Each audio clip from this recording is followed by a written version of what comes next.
right. My approach to Velikovsky came through the field of literature, which is my own specialization. I teach Shakespeare and Elizabethan drama particularly, and it occurred to me that if Velikovsky is correct, then it must have something to do with art as well as the questions in science.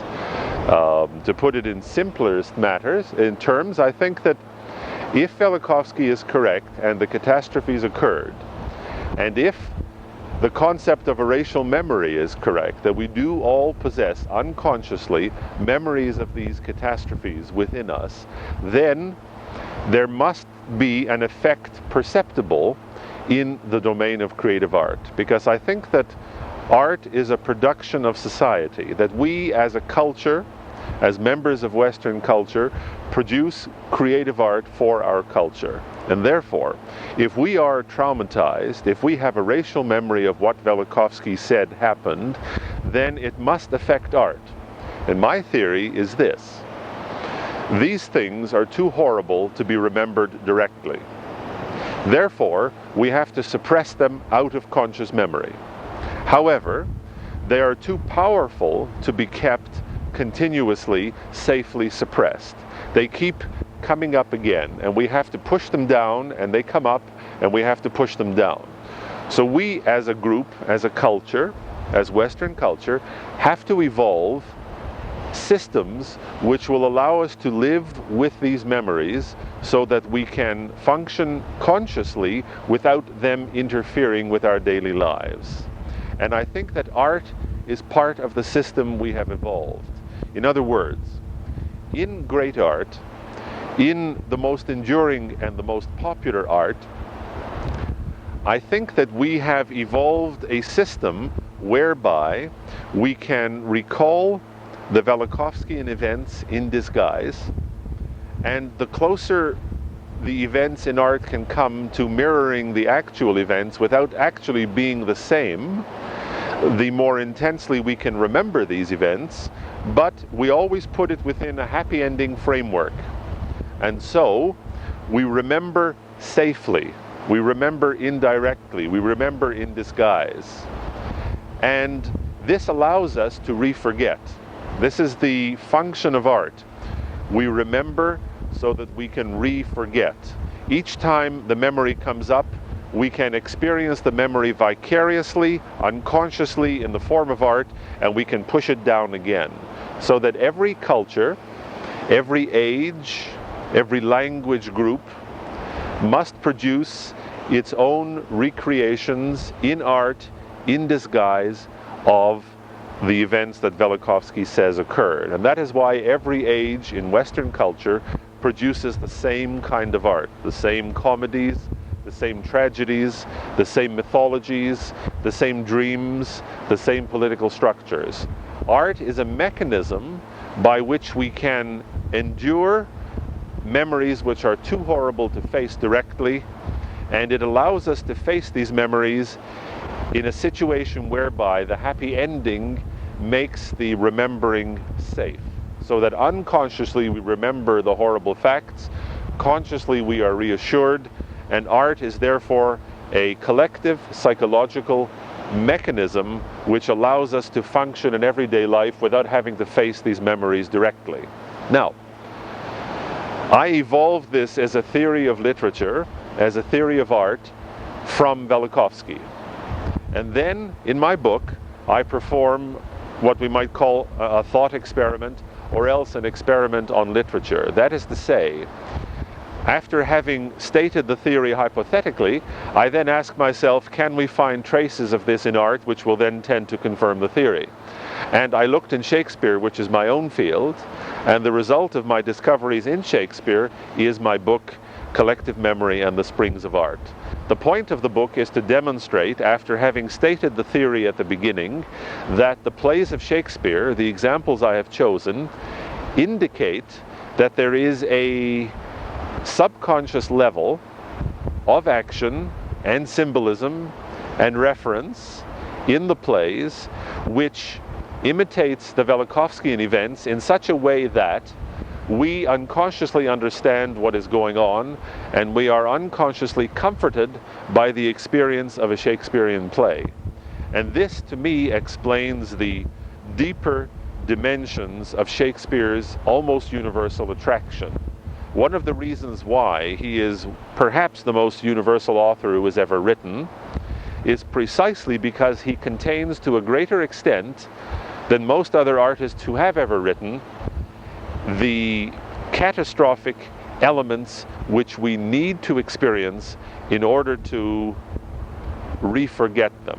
This is what I think is going on in Shakespeare, and I use Shakespeare as a confirmation of my theory of literature, which is based upon Velikovsky's theory of catastrophism. Now, if you look at the history of Western ideas in a very broad perspective, and I'm thinking of it in very, very general sweeping terms, which might sound like an overgeneralization, but I think it's appropriate and I think it's true. We find that the basic beliefs of Western history, of Western ideas, are predicated upon the need on our part to be convinced that the world is safe. And I think that all the currents, the general large currents of Western intellectual thought, can be explained and identified and connected on that basis. That is to say, if we look at Aristotle, for whom I don't really have very much respect, I think that Aristotle, in his desire to pigeonhole and organize knowledge in the optics and the physics and the poetics and so on, is trying to give us the impression that knowledge is compartmentalizable, that the world can be understood by man, and that man can control the physical world. And I think he's doing this as a reaction to the catastrophes which occurred or which terminated not long before he flourished. Now, if Greek thought is predicated upon the idea that man can both understand and therefore predict and therefore control the universe, Christianity, which begins at the year zero, shall we say, but doesn't really become a major force in the Western world until 300 or 400 AD, Christianity begins as a religion which says, don't concern yourself with this world, we want you to understand the next. However, by about 1200, Christianity has become a philosophy for this world as well as a religion for the next. It has become the medieval science, the medieval cosmology.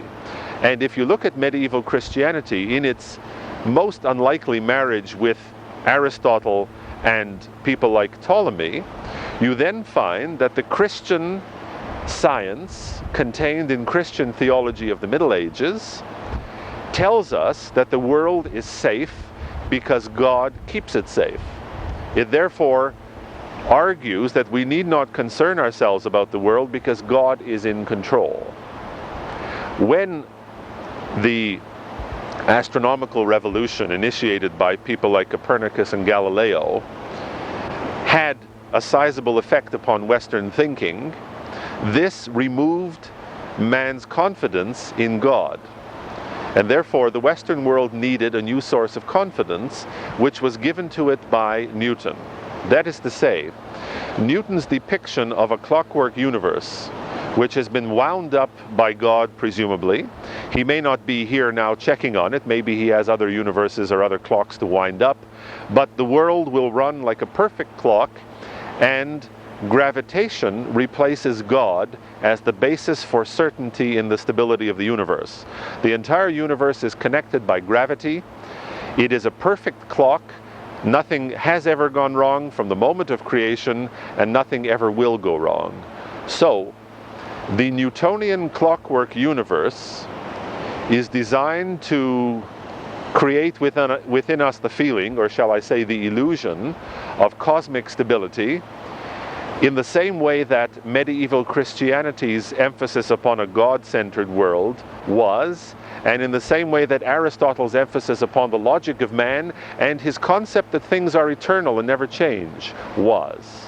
Now, we can see then that the main intention of Western thought from 500 BC to 2000 or 1900 AD all has the same intent. It is a collective, neurotic reaction on the part of Western culture to provide ourselves with a system of thought which makes us believe that the world is stable because we refuse to acknowledge that the world can be unstable. The East acknowledges it, and therefore the East has had no reason to produce the kind of systems of thought and the kind of endeavors like science and art that we produce. We must do it because we refuse to acknowledge the possibility of catastrophism, and therefore everything we do is a hysterical desire to put this thought out of our mind. Now in the 20th century, with the advent of relativism in physics and various kinds of revolt in philosophy and a whole attempt at destruction of the solidity of feeling in music, in painting, in art, in literature, and in drama, we are in a period of crisis where a new synthesis has not emerged. But when it will emerge, I think I can predict with some degree of confidence that its intention will be the same. Whatever synthesis emerges out of the destruction of ideas in the 20th century, it'll emerge in the next century. That synthesis will have the same purpose. It will provide us with a feeling that the Earth is stable and safe. Now, I'm not using Einstein's name merely to give some kind of spurious or cheap credibility to Velikovsky. That's not the point. I think what must be understood is that they engaged in a serious, rational, civilized debate about the electromagnetic properties of the universe. At the time, Velikovsky said certain things existed which Einstein doubted. After a time when certain things appeared, notably the electromagnetic magnetosphere of Jupiter, Einstein became more convinced that Velikovsky might be correct. And I think that the discussion between them centered about the possibility of whether or not Velikovsky's argument about catastrophism had a basis in the structure of the cosmos. And it would appear that towards the end of his life, Einstein had developed at least a tolerant attitude towards what Velikovsky said. And had he lived longer, there is the feeling that he might have been able to arrange for certain experiments which would have verified or not verified the basic hypotheses which are central to Velikovsky's argument. I think that is the nature of the discussion between them, that Einstein took Velikovsky seriously, looked at his propositions seriously, and kept an open mind about what Velikovsky was saying. This is the extent of the relationship between them. I think that is the important thing to understand. Have a look at the scenery behind me and ask yourself if this could have occurred peacefully and slowly over a couple of billion years, or do you think it happened all at once?